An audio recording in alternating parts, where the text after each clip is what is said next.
മഴ തോരും മുൻപേ എന്ന മനോഹരമായ പരമ്പരയിലെ ഇനി വരാൻ പോകുന്ന ഒരു അടിപൊളി എപ്പിസോഡിലേക്ക് എല്ലാവർക്കും സ്വാഗതം. അങ്ങനെ അലീന കുളത്തുപുഴയിലെത്തി ഏതാനും മാസങ്ങൾക്ക് ശേഷം നടക്കുന്ന സംഭവത്തെ പറ്റിയാണ് പറയുന്നത്. കിച്ചൺ സ്ലാബിൽ ഇരിക്കുകയായിരുന്നു അലീനയുടെ ഫോൺ. പൗലോസാണ് എടുത്തുകൊണ്ടുപോയി കൊടുത്തത്. കുറേ നേരമായിട്ട് ഇരുന്ന് അവിടെ നിന്ന് ചലിക്കണ്, അയാൾ പറഞ്ഞു. മനുശങ്കറിൻ്റെ 3 മിസ് കോൾ അവൾ കണ്ടു. അലീന ഉടൻ ആ നമ്പറിലേക്ക് തിരിച്ചു വിളിച്ചു. ഹലോ അലീന, നീ എവിടെയാ? എത്ര തവണ വിളിച്ചു? മനുവിൻ്റെ പരിഭ്രാന്തമായ ശബ്ദം. എന്താ മനുവേട്ട?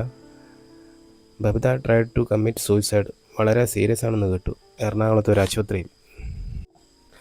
ബാക്കിയൊന്നും അലീന കേട്ടില്ല. അവളുടെ കാതിൽ അതിവിദൂരവും ഭയാനകവുമായ ഒരു മുഴക്കം മാത്രം ശേഷിച്ചു. സ്റ്റാൻലിയുമായുള്ള കുറച്ച് നേരത്തെ വാഗ്വാദങ്ങൾക്ക് ശേഷം അവർ പുറപ്പെടുകയാണ് ബബിതയെ കാണാൻ വേണ്ടി. അങ്ങനെ സ്റ്റാൻലിയാണ് കാർ ഓടിച്ചുകൊണ്ടിരുന്നത്. അലീന ഇപ്പുറത്തെ സീറ്റിൽ കടുത്ത മാനസിക സംഘർഷത്തിൽപ്പെട്ട് ഉറഞ്ഞിരിക്കുകയാണ്. ഇപ്പോഴാണെങ്കിൽ വലിയ ട്രാഫിക്കില്ല, നിനക്ക് സ്റ്റിയറിംഗ് പിടിക്കാം, അയാൾ അവളോട്. വേണ്ട പപ്പ, കുറച്ചുകൂടെ വേഗം വിട്ടാൽ മതി. സ്പീഡ് കൂടിയാൽ കുറയ്ക്കാൻ പറയാറുള്ളവളാണ്. ഇപ്പോൾ അവൾക്ക് സ്പീഡ് പോരാ. തൻ്റെ മകൾ എന്തിനാണ് ഇത്രയധികം ഉദ്യോഗപരിധിയാകുന്നതെന്ന് സ്റ്റാൻലിക്ക് മനസ്സിലാകുന്നില്ല. ബാലചന്ദ്ര മേനോൻ്റെ മകൾ ആത്മഹത്യാശ്രമം നടത്തിയിട്ടുണ്ടെങ്കിൽ അത് ഇവളുടെ കുറ്റമല്ലല്ലോ. ആത്മഹത്യാശ്രമം അബദ്ധമോ അപകടമോ അല്ല, മറിച്ച് അജ്ഞതയും അഹങ്കാരവുമാണ്. ബബിത ആത്മഹത്യാശ്രമം നടത്തി ഹോസ്പിറ്റലിലാണെന്ന് അറിഞ്ഞ മാത്രയിൽ തന്നെ അങ്ങോട്ട് പുറപ്പെടാൻ അലീന ധൃതി കൂട്ടിയത് സ്റ്റാൻലിക്ക് ഒട്ടും ഇഷ്ടപ്പെട്ടില്ല. നീ അങ്ങോട്ട് ഓടിച്ചു നിന്നിട്ട് എന്ത് ചെയ്യാനാണ്? നീയല്ലല്ലോ പ്രധാന ഡോക്ടർ എന്ന് സ്റ്റാൻലി നേരത്തോട് ചോദിക്കുകയും ചെയ്തു. അവത് കുട്ടിച്ചായൻ്റെ കൂടി പ്രേരണയ്ക്ക് വഴിയാണ് സ്റ്റാൻലി ഉടൻ കാറെടുത്ത് പുറപ്പെടാൻ തയ്യാറായത് തന്നെ. ഹോസ്പിറ്റലിലേക്ക് പോകുന്നതിന് ചോദിച്ചേക്കാവുന്ന ചോദ്യത്തിന് അച്ഛൻ്റെ വീട്ടിലേക്ക് മറുപടിയും പറഞ്ഞു. എനിക്ക് ഹോസ്പിറ്റലിലേക്ക് വരേണ്ട കാര്യമില്ല, അവിടെ വന്ന് ചുറ്റിത്തിരിയാനും വയ്യ. മാമച്ചൻ്റെ വീട്ടിൽ ചെന്നിട്ട് നീ ആരെങ്കിലും കൂട്ടിന് വിളിച്ചുകൊണ്ട് പോയിക്കോ. അലീന യാത്രക്കിടയിൽ തന്നെ ഫോൺ ചെയ്ത് രേവതി കുട്ടിയെ വിവരം അറിയിച്ചു. സ്റ്റാൻലിയും അലീനയും എത്തിയപ്പോൾ അവൾ PVSലേക്ക് പുറപ്പെടാൻ തയ്യാറായി നിൽക്കുകയാണ്. സ്റ്റാൻലി വന്നു ചേർന്നതിനാൽ മാമച്ചൻ അവരെ ഹോസ്പിറ്റലിലേക്ക് കൊണ്ടുപോകുന്നതിന് പകരം ഡ്രൈവർ ജോസിനെ അവരോടൊപ്പം അയച്ചു. അലീനയും രേവതിക്കുട്ടിയും ഹോസ്പിറ്റലിലെത്തി. കൊല്ലപ്പള്ളിയിൽ നിന്ന് ശിവശങ്കരമേനോനും കടപ്പാട്ടൂരിൽ നിന്ന് വൈജന്തിയും ബാലചന്ദ്രമേനോനും രോഹിത്തും കൃഷ്ണജയും എല്ലാം എത്തിച്ചേർന്നു. കുടുംബത്തിൽ ഒരു അത്യാപത്തം സംഭവിച്ചിരിക്കുന്ന ആ അവസ്ഥയിലും വൈജന്തി അലീനയെ കണ്ടയുടൻ മുഖം തിരിച്ചു കളഞ്ഞു. അലീനയെ കണ്ടതും കൃഷ്ണജ നിറമിഴികളോടെ അവളുടെ അടുത്തേക്ക് വന്നു. അലീന ഒന്നും മിണ്ടാതെ ഇടതുകരം കൊണ്ട് അവളെ തന്നോട് ചേർത്ത് പിടിച്ചു. ബാലചന്ദ്രമേനോൻ ഒരു ലേഡി ഡോക്ടറോട് സംസാരിച്ചുകൊണ്ട് നീണ്ട ഇടനാഴിയുടെ മധ്യഭാഗത്ത് നിൽപ്പുണ്ടായിരുന്നു. ഒരു കസേരയിരുന്ന രോഹിത്ത് അലീനയെ കണ്ട് എഴുന്നേറ്റ് വന്നു. അവൻ്റെ കണ്ണുകൾ കലങ്ങിയിരുന്നു. അലീന ചേച്ചി എങ്ങനെ അറിഞ്ഞത്? മനുവേട്ടൻ വിളിച്ചു പറഞ്ഞു. ഇപ്പം എങ്ങനെയുണ്ട് മോനെ അവൾക്ക്? ഒന്നും പറയാറായിട്ടില്ലെന്നാണ് ഡോക്ടേഴ്സ് പറയുന്നത്. അവൻ്റെ തൊണ്ടയിടറി. തിയേറ്ററിലാണ്, കാണാൻ പോലും പറ്റിയില്ല ഞങ്ങൾക്ക്. എന്താ മോനെ സംഭവിച്ചത്? ബബിത എന്തോ വിഷമെടുത്ത് കഴിച്ചു. കീടനാശിനി കടയിൽ നിന്ന് വാങ്ങിച്ചുകൊണ്ട് പോയി ഹോസ്റ്റൽ റൂമിൽ വെച്ച് കഴിച്ചെന്നാണ് കേട്ടത്. അവർ പോലീസിനെ വിളിച്ചറിയിച്ചു. പോലീസാണ് ഹോസ്പിറ്റലിൽ എത്തിച്ചത്. അവൾ ഇങ്ങനെ ഒരു കടുങ്കൈ ചെയ്യാൻ എന്താ കാരണമെന്നറിയാമോ? ഇല്ല, ആരോട് ചോദിക്കും? കോളേജിൽ നിന്ന് ഹോസ്റ്റൽ വാർഡൻ വന്നിട്ടുണ്ടായിരുന്നു. അവർക്കൊന്നും അറിയില്ല.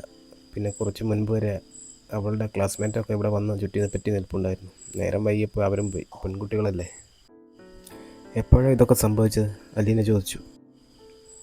രാവിലെ സുഖമില്ലെന്ന് പറഞ്ഞ് അവൾ ക്ലാസ്സിൽ പോയില്ല. ഉച്ചയ്ക്ക് ഹോസ്റ്റൽ റൂമിൻ്റെ മുൻപിലെ വരാന്തയിൽ കൂടി നടന്നു പോയവർ ബബിതയുടെ റൂംമേറ്റ്സിനോട് പറഞ്ഞു, നിങ്ങളുടെ റൂമിൽ നിന്ന് വല്ലാത്തൊരു നാറ്റം വരുന്നുണ്ടെന്ന്. കീടനാശിനിയുടേതായിരുന്നു അത്. റൂംമേറ്റ്സ് വന്ന് നോക്കുമ്പോൾ ഛർദ്ദിച്ച് ബോധമില്ലാതെ നിലത്ത് കിടന്ന് ഞെരങ്ങുന്നുണ്ട്. അപ്പോഴെങ്കിലും കണ്ടതുകൊണ്ട് ജീവനോടെ ഇവിടെ എത്തിക്കാൻ കഴിഞ്ഞു. നിന്നെ ഞാൻ എത്ര തവണ വിളിച്ചു? നിൻ്റെ ഫോൺ എവിടെ? എടുത്തില്ല ചേച്ചി. അറിഞ്ഞ ഉടനെ ചാടി ഇറങ്ങി പോകുന്നതല്ലേ, ഫോൺ എടുക്കാൻ മറന്നു. നീ സമാധാനമായിട്ടിരിക്കേ കേട്ടോ, ഒന്നും സംഭവിക്കില്ല. മനസ്സുകൊണ്ട് നല്ലോണം പ്രാർത്ഥിച്ചോ. അലീന കൃഷ്ണജയുടെ തോളത്ത് നിന്ന് കൈയെടുക്കാതെ കൊണ്ടു നടന്നു. കൃഷ്ണജിക്ക് കൂടെ കരച്ചിൽ വരുന്നുണ്ടായിരുന്നു. ബാലചന്ദ്രമേനോൻ അലീനയുടെ അടുത്തേക്ക് വന്നു. അലീന ഒന്നും തന്നെ സംസാരിച്ചില്ല. സംഭവത്തിൻ്റെ ഗുരുതരാവസ്ഥ മുഴുവൻ അയാളുടെ മുഖത്തു നിന്ന് തിരിച്ചറിയാമായിരുന്നു. അലീനയോട് ഒറ്റയ്ക്കാണ് വന്നതെന്ന് മാത്രം അയാൾ ചോദിച്ചു. ഉത്തരം പ്രതീക്ഷിക്കുന്ന ചോദ്യമായിരുന്നില്ല അത്. അവൾ ഉത്തരം പറഞ്ഞുമില്ല. കഠിനമായ ഹൃദയവ്യതയാൽ അയാൾ സ്വയം മറന്ന് എന്ത് ചെയ്യണമെന്നറിയാതെ പലപ്പോഴും പകച്ചു നിൽക്കുന്ന അലീന കണ്ടു. നഴ്സ് കൊണ്ടുവന്ന് കൊടുത്ത ഒരു കുറിപ്പും വാങ്ങി ബാലചന്ദ്രമേനോൻ ഫാർമസിയിലേക്ക് പോയപ്പോൾ അലീനയും കൂടെ പോയി. നടക്കുന്നതിനിടയിൽ അയാൾ അലീനയെ നോക്കി. നിന്നോടെന്തെങ്കിലും അവൾ പറഞ്ഞിട്ടുണ്ടായിരുന്നോ? ബബിതയോ? നിങ്ങൾ തമ്മിൽ ഫോണിൽ സംസാരിക്കുമായിരുന്നല്ലോ. എന്തെങ്കിലും ഒരു സൂചന? ഇല്ലച്ചാ, കുറേ മാസങ്ങളായിട്ട് അവൾ എന്നെ വിളിക്കാറില്ലായിരുന്നു. ഞാൻ വിളിച്ചാൽ ഫോൺ എടുക്കാറുമില്ല. എന്താ അവൾക്ക് സംഭവിച്ചത്? ഇങ്ങനെ ഒരു കടുങ്കൈ ചെയ്യാൻ എങ്ങനെ തോന്നി? ആരുമില്ലായിരുന്നു അവൾക്ക്. അച്ഛനെ അമ്മയെ ഓർക്കണ്ടേ? നിന്നോടും ലോകത്തിനോടും അവൾക്ക് ഇഷ്ടമായിരുന്നല്ലോ. ബാലചന്ദ്രമേനോൻ്റെ കണ്ടമിടറി. അയാൾ ചുമരിലേക്ക് ചാരി നിന്നു. അച്ഛനിങ്ങനെ തളരരുത്. അലീന അയാളുടെ കരങ്കര വെച്ചു. അവൾക്കൊന്നും സംഭവിച്ചിട്ടില്ല, ഒന്നും സംഭവിക്കാനും പോകുന്നില്ല. എന്നാലും എന്തെങ്കിലും കാണാണ്ടിരിക്കില്ലല്ലോ മോളെ. ബാലചന്ദ്രമേനോൻ്റെ സ്വരം വിറച്ചു. അച്ഛൻ വാ. അലീന ബാലചന്ദ്രമേനോൻ്റെ കൈ പിടിച്ച് വീണ്ടും സ്റ്റെപ്പുകൾ ഇറങ്ങി. ഫാർമസിയിൽ നിന്ന് മരുന്ന് വാങ്ങിക്കൊണ്ടുവന്ന് നഴ്സുമാരുടെ ഡ്യൂട്ടി റൂമിൽ ഏൽപ്പിച്ചു. ഇനി അച്ഛൻ എവിടെയെങ്കിലും പോയിരുന്ന് വിശ്രമിക്കേ. ഇതെല്ലാം രോഹിത്ത് ചെയ്തോളൂ. അവനല്ലേ ഓടി നടക്കുന്ന പ്രായം. അലീന അയാളെ വിശ്രമ സ്ഥലത്ത് ഒട്ടിച്ചു നിർത്തി. എന്നിട്ട് രോഹിത്തിനെ ചുമതലകൾ ഏൽപ്പിച്ചു. സഹായത്തിന് രേവതിക്കുട്ടിയും ചുമതലപ്പെടുത്തി. അലീന കൃഷ്ണമളയും കുട്ടി നഴ്സുമാരുടെ ഡ്യൂട്ടി റൂമിനപ്പുറം കോറിഡോറിൽ നിന്നു. ഇടയ്ക്കിടയ്ക്ക് അവൾ നഴ്സുമാരോട് ഭവിതയുടെ അവസ്ഥയെപ്പറ്റി അന്വേഷിച്ചു കൊണ്ടിരുന്നു. അലീനയോടുള്ള അന്ധമായ വിരോധം നിമിത്തം വൈജയന്തി ഇടനാഴിയിൽ ഒരിടത്ത് ഒറ്റപ്പെട്ട് മാറി നിന്നു.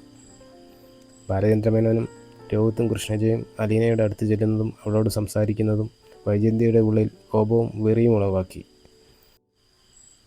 തൻ്റെ മകൾ ICUവിൽ മരണത്തോട് മല്ലടിച്ച് കിടക്കുകയാണല്ലോ എന്നോർത്ത് അവർ തൽക്കാലം അടങ്ങിയിരുന്നു. രേവതിക്കുട്ടിയെ കൂട്ടിക്കൊണ്ടുപോകാനായി രാത്രിയിൽ മാമച്ചനും ഗ്രേസമ്മയും കൂടി വന്നു.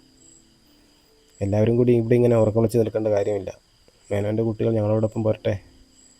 ഇവിടെ അടുത്താണ് വീട്, 5 മിനിറ്റ് മതി, മാമച്ചൻ ബാലചന്ദ്രമേനോട് പറഞ്ഞു. അലീന കൂടി നിർബന്ധിച്ച രോഹിത്തും കൃഷ്ണജയും മാമച്ചൻ്റെ വീട്ടിലേക്ക് പോയിക്കൊള്ളാൻ ബാലചന്ദ്രമേനോൻ സമ്മതിച്ചു. ഗ്രേസമ്മ വൈജയന്തിയെ സമീപിച്ച് റെസ്റ്റ് എടുക്കണമെങ്കിൽ തങ്ങളുടെ വീട്ടിലേക്ക് വരുന്നത് സൗകര്യപ്രദമായിരിക്കുമെന്ന് ഓർമ്മിപ്പിച്ചു. പക്ഷേ വൈജയന്തി അവരോടൊപ്പം പോകാൻ തയ്യാറായില്ല. അലീനയുടെ കെയർ ഓഫിലുള്ള ഒരു സൗജന്യം തനിക്ക് വേണ്ടെന്ന് വൈജയന്തി ഉറപ്പിച്ചു വച്ചിരുന്നു. മാമച്ചൻ്റെ വീട്ടിലേക്ക് പോയ രോഹിത്ത് രാത്രി 11 മണിയോടെ തിരിച്ചെത്തി. ബബിത ഒരു കോമയിലെന്നോണം കിടക്കുകയാണെന്നും പ്രത്യേകിച്ച് മാറ്റമൊന്നുമില്ലെന്നും അലീന അവനെ അറിയിച്ചു. വെന്റിലേറ്ററിലാണ് ശ്വാസോച്ഛ്വാസവും മറ്റും. രാത്രി രോഹിത്ത് ഹോസ്പിറ്റലിൽ തന്നെ തങ്ങി. രാവിലെ അലീന മാമച്ചൻ്റെ വീട്ടിലേക്ക് പോയി. സ്റ്റാൻലി രാവിലെ തന്നെ കുളത്തൂപ്പുഴയ്ക്ക് തിരിച്ചു പോകാൻ തയ്യാറായി നിൽക്കുകയാണ്. അലീന കൂടെ പോരുന്നതിൻ്റെ ലക്ഷണമൊന്നും കാണാൻ അയാൾ ചോദിച്ചു. നീ എന്താ ഇവിടെ പരിപാടി? അലീന കണ്ണു ഒഴിച്ചു. പോരുന്നില്ല എന്നാണ് ചോദിച്ചത്. ഇപ്പോൾ പോയാൽ 11 മണിക്ക് മുൻപെത്താം. ബബിത ഇങ്ങനെ ഒരു അവസ്ഥയിൽ കിടക്കുമ്പോൾ ഞാൻ എങ്ങനെ പപ്പ തിരിച്ചു പോകുന്നത്? അലീന കെഞ്ചി. വന്ന് കാണേണ്ട മര്യാദ ഉണ്ടായിരുന്നു. വന്നു, കണ്ടു. ഇന്നലെ പകലും രാത്രി ഹോസ്പിറ്റലിൽ നിന്നു. ഇത്രയൊക്കെ പോരെ? അതിനപ്പുറത്ത് ഹോസ്പിറ്റലിൽ ചെന്ന് കാവൽ നിൽക്കേണ്ട കാര്യം എന്താ? അവിടെ മേനോനുണ്ട്, അയാളുടെ മക്കളുണ്ട്, ബന്ധുക്കളുണ്ട്. പോരെങ്കിൽ നല്ല ഒന്നാന്തര ഹോസ്പിറ്റൽ, ഡോക്ടർമാർ, നഴ്സുമാർ ആവശ്യത്തിന്. അതിനിടയ്ക്ക് നീ ഇവിടെ വന്നിട്ട് എന്ത് ചെയ്യാനാണ്? സ്റ്റാൻലി അല്പം നീരസത്തിലാണ് സംസാരിച്ചത്. പപ്പ, ഞാനും വേണ്ടേ അവിടെ? അവരെ ആശ്വസിപ്പിക്കാനും അവൾക്ക് വേണ്ടി പ്രാർത്ഥിക്കാനും.